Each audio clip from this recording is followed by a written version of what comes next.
My name is Malik Rivers. I'm 31. And what happened behind that gas station garage changed everything. I'd been living out of my van for almost a year. Not by choice. The fire that took my apartment started in the unit below mine. But my name was the one on the lease, so when the landlord wanted someone to blame, he picked the guy with grease under his nails and no family to fight back. Since then, I bounced between alleys, parking lots, and back lots of places where they don't ask questions. The one behind Lucky's Auto off Route 17? That became home. They let me work under the table fixing busted ACs and oil leaks. Paid me in cash and cold burgers. Phoenix nights don't get cold like up north, but loneliness? That chills you deeper than weather ever could. I was under a lifted Chevy when I heard it, that sound. Purr of a V8 engine, smooth as butter. I slid out, and there it was. A black Bentley Mulsanne. Tires too clean for a road this dusty.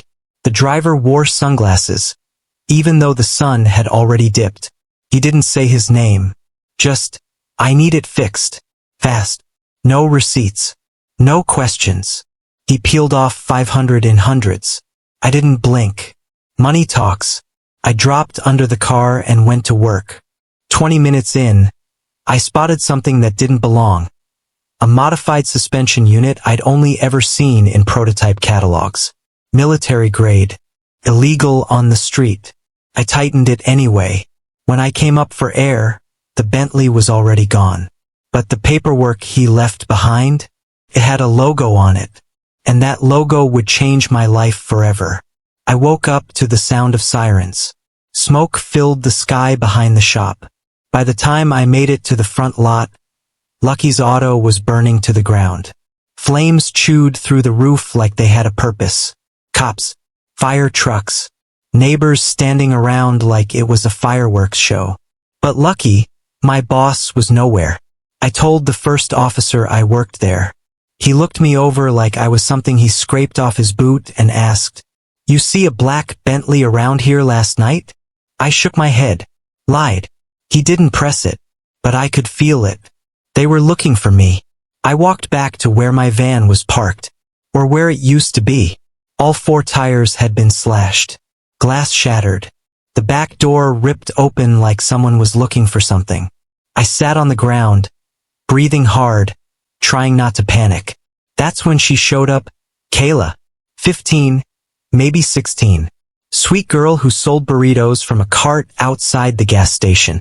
She always gave me the ones that didn't sell. 2 men were asking about you this morning, she said. Black suits. Said they were family. I laughed. Bitter. Only family I got's buried in Detroit. She didn't smile. Before she left, she handed me a small paper bag with food inside, and tucked beneath the foil-wrapped burrito was an envelope. No name. No return address. Inside, a photo of me working under the Bentley. And a note. You fixed something you shouldn't have.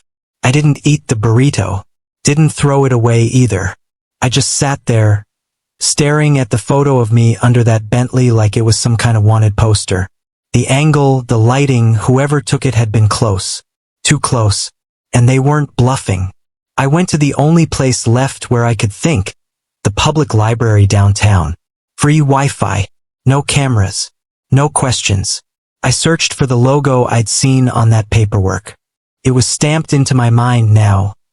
Black falcon wings wrapping around a red triangle. The search results nearly made me choke. Vail SEC Industries. Private military contractor. Not just any defense company, this one was owned by Thatcher Vail, a billionaire whose name was buried in lawsuits, war contracts, and things the news doesn't touch unless they're forced to. I leaned back in the chair, heart pounding. That's when a guy sat down across from me. Hoodie pulled low. Voice barely above a whisper. You're Malik Rivers, right? I didn't answer. He slid a note across the table. They think you found what was inside the car. Before I could say a word, he got up and vanished into the stacks like a ghost. That night, I walked back toward the gas station, only to find Kayla's food cart gone. No sign of her. No family around. Just a fresh poster taped to the pole near where she usually stood. Lot closed for public safety, by order of city development. I knew the game now. Erase the people. Rewrite the story. I pulled out the photo again, stared at my own face under that Bentley. They weren't trying to scare me. They were preparing to erase me. Couldn't sleep. Every time I closed my eyes, I saw that Bentley. Heard the wrench clink against metal. Saw the photo. The fire. Kayla's empty cart. I had to know what they thought I had. So I went back to where the car had been parked. The garage was just a smoldering skeleton now. Yellow tape flapping in the wind like a warning. I walked around the back, where the gravel dipped behind the dumpsters. And that's where I found it. A small, black plastic tracker, duct taped to a piece of pipe behind the old garage wall. Still blinking red. I yanked it off and crushed it under my boot.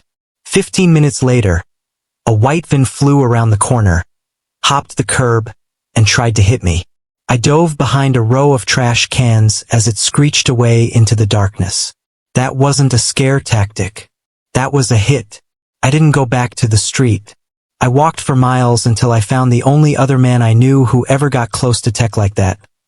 Pops, a retired army mechanic who lived in a scrapyard trailer on the edge of town. I showed him a sketch of the axle I'd repaired.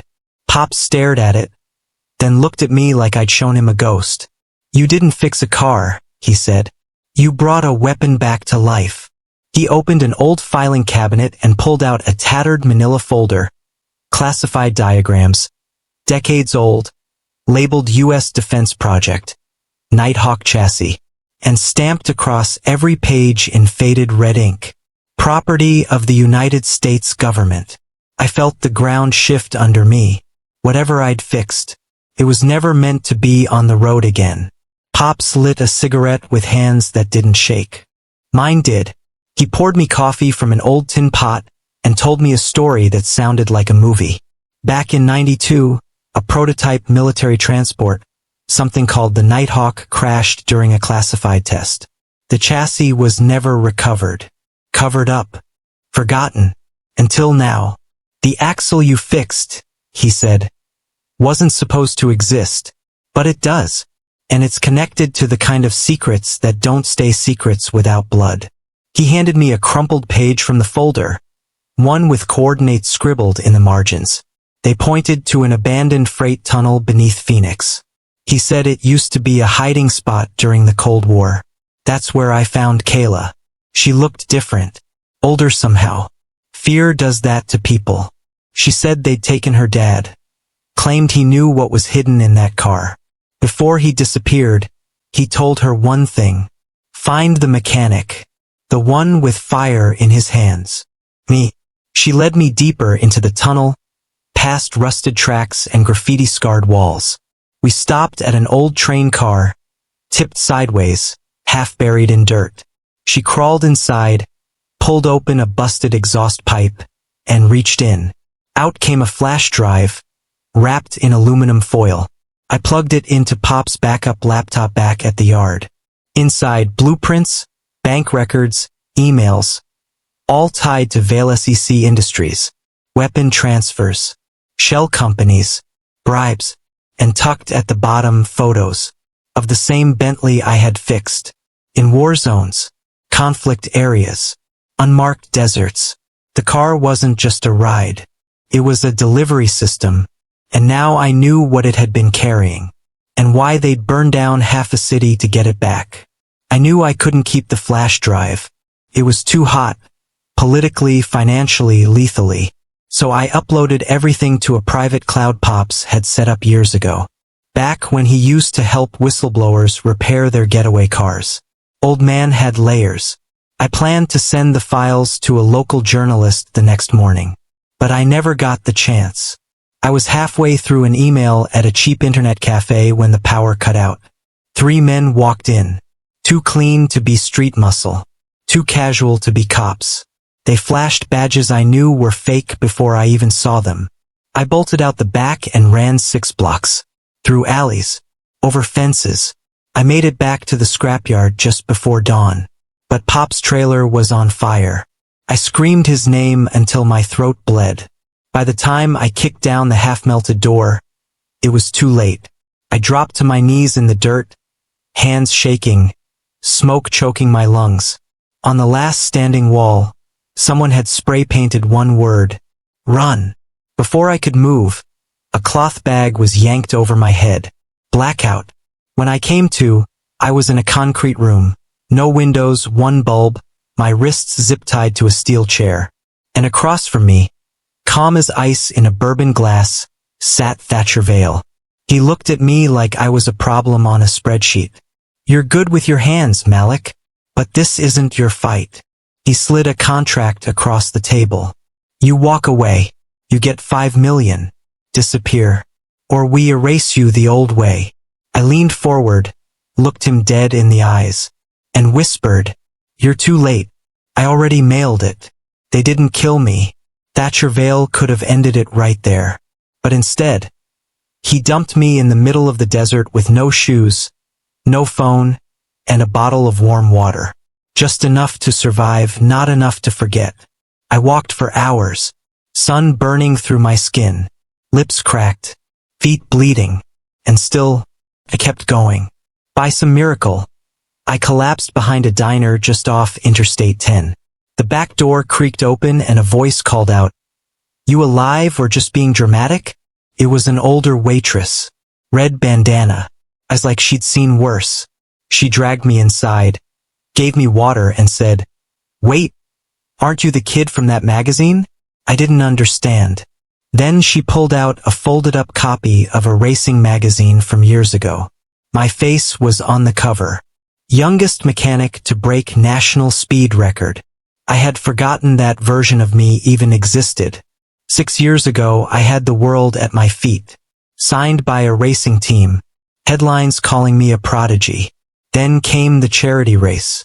A custom engine I'd worked on exploded mid-run. 2 people died.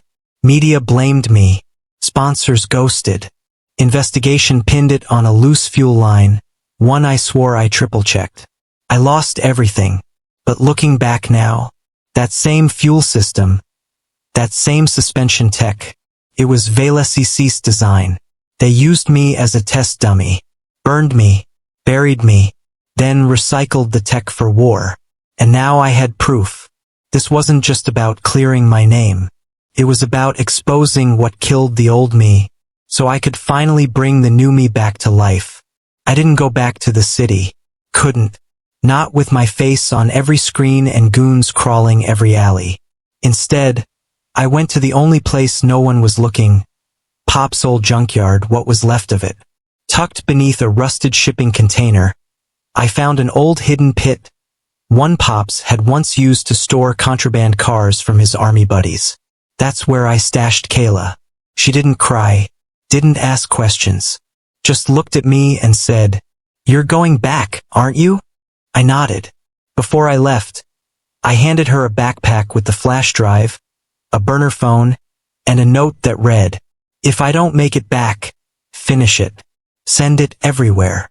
I headed for the city, borrowed a delivery van from a guy who owed Pops a favor.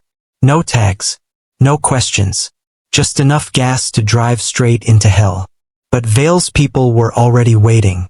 The moment I crossed 7th and Jefferson, 3 black SUVs boxed me in. I swerved into a construction zone, dodged traffic barrels, smashed through a fence. Sparks flew, metal groaned, tires shrieked. But I didn't stop. Until I did. A roadblock. Men with rifles. I stepped out, hands up, breathing like a wild animal. "Where's the drive?" one of them barked. I said nothing. Then they opened the van doors. Empty. Kayla had already run. That night, they tied me up and threw me into the back of a van. Just before the door slammed shut, I heard a sound. A horn. Loud. Fast. Close. Crash. The van spun sideways. Light exploded. When the doors flew open, a camera lens pointed in my face. A voice said, "Smile, Malik. You're live." The light was blinding. I blinked, gasping for air, wrists still zip-tied, blood running down my face. But that voice kept repeating, "You're live, Malik. Talk. Behind the camera was a woman I didn't recognize. Local news badge clipped to her jacket, eyes sharp and ready. Kayla had done it. She'd leaked the files. Sent the story. Now the world was watching. I stood barely, limbs shaking, adrenaline roaring through every nerve. "I'm Malik Rivers," I said into the lens, voice hoarse but steady. "I fixed a car." But what I touched wasn't just a car. I told them everything. About the Bentley, the axle, Pops, the flash drive, the photos, the illegal weapons hidden in civilian tech. I told them how Thatcher Vale turned the streets into war zones while blaming people like me. How they erased voices, burned evidence, paid off police. I told them how I used to be someone, and how they tried to make sure I'd never be anyone again. Within minutes, the live stream was trending. Within hours, federal agents raided Vale-SEC's Phoenix office. Within days, Thatcher Vale was arrested at a private airstrip trying to flee the country. 17 charges. Conspiracy, cover-ups, unlawful military experimentation, multiple deaths including Pops. A full Senate investigation launched. They asked me to testify. I walked into that hearing room with Kayla by my side. She wore Pop's old army patch on her sleeve. They asked if I wanted protection, a settlement, hush money. I told them no. All I wanted was a name cleared and a place to fix what was broken. As I left the courthouse, reporters shouted questions. Cameras flashed. One asked, "What now, Malik?" I smiled. Now, I build. I didn't take the interviews, didn't sign the brand deals, didn't shake hands with senators who had once ignored people like me. I took the payout from the federal whistleblower program, small, clean, no strings, and bought the only thing I ever truly missed, a garage, right on 24th and Roosevelt, the same corner where I used to sleep in my van. I named it Rivers Rebuilds. People laughed at first, said no one brings exotic cars to a guy who used to live behind a dumpster. But word spread, not because I was on the news, because I never said no. Single moms, homeless vets, street racers, old-timers with busted Chevys. I fixed them all, not for the money, for the chance to build again. Kayla drops by every weekend, brings me burritos just like before. She's enrolled in a community coding program now, wants to build things too. Some nights, I sit in the back office and stare at the old wrench Pops gave me. The one I used to fix that Bentley. Still scratched, still burnt, still real. Then one evening the mail came late. Only one envelope. No stamp. Inside a key fob. Sleek, black, no markings. And a note. Not all billionaires are cowards. You earned the garage. Now let's see if you can handle the engine. I stepped out back. There it was. A jet black prototype. Low to the ground. Silent. No logo. No exhaust. Just possibility. I gripped the fob and smiled. Because I knew this story wasn't over. It was just getting warmed up.